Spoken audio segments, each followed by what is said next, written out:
Hi everyone, it's Jem from Sewing at the Button Box.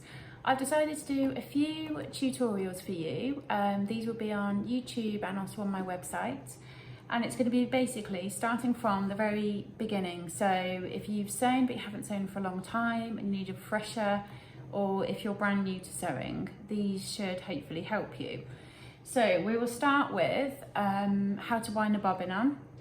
Then the following video will be threading at the machine, and then we'll do some basic techniques, so how to create a buttonhole, how to hem an item that you're making, inserting a zip, etc. So any questions, let me know, but let's get started. Okay, so for this video, this sewing machine is the Brother Innovis 15. All Brother sewing machines will probably be fairly similar in terms of setup. In fact, most machines are quite similar, so once you've got the basics of how to do it, you should be able to just adjust it slightly and be able to thread your own machine up. So you need the bobbin spool, so it can either be an empty one, or if you've got one which is perhaps already got a third on, you could use that. I wouldn't use anything with more than half on, because you do need a bit of space to get your thread on. So this one just sits here, and just make sure you push it all the way down. You then need to get your thread, and some sewing machines your thread will just slot on here, and some you'll find that you've got them facing upwards. So mine is on its side, so I'll just pop that on, and this just stops your thread from bouncing around too much. So normally with all sewing machines, if I just tilt this one slightly, you'll find it's got lines and numbers. So the solid line is to thread my sewing machine up when I'm going to thread the needle up. The dotted line is for winding a bobbin on. So it does indicate what you should do. So for this one, I'm going to take my thread, and it slots under this piece of metal. It goes under here on my plastic. It then loops around that metal and comes back on itself, and then around the circle. So it's come to the right hand side of this little piece of metal, back on itself and round anti-clockwise on this loop, and then you can see it's indicating that it wants to go straight over to position number 3.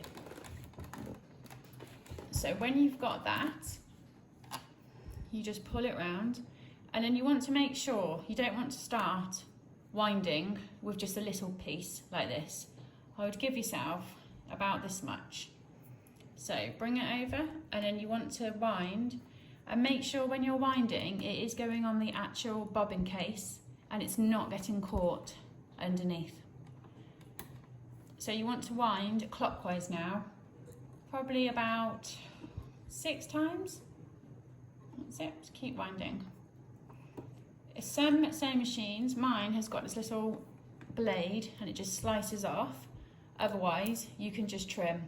There are holes in each of the cases which you can thread your thread up so it's out of the way, but it's quite tricky, and to be honest, it's not really that essential. Okay, now the next thing that you need to do is you need to engage it. So currently when I push down on my pedal, it's going to beep at me because mine doesn't understand what's happening.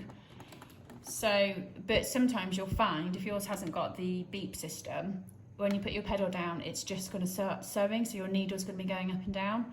So you need to make sure that you engage this part so it does know that it's the bobbin that you're trying to wind. So it just slots over. Okay, then you just want to push down on your pedal, and you can see it's starting to wind. As it winds, just keep an eye on it. If it starts to go full on one side and nothing on the top, it's not winding correctly. If it goes a bit wobbly all over, that's not correct. Or another term that people use a lot is bird's nest. So if it's not going on nicely, just take it off and just start again. So I would always, depending on what your project is, you might want to go half or maybe a 2/3 full. Okay, so we'll stop there. And now all you need to do is disengage it, trim, and take it off.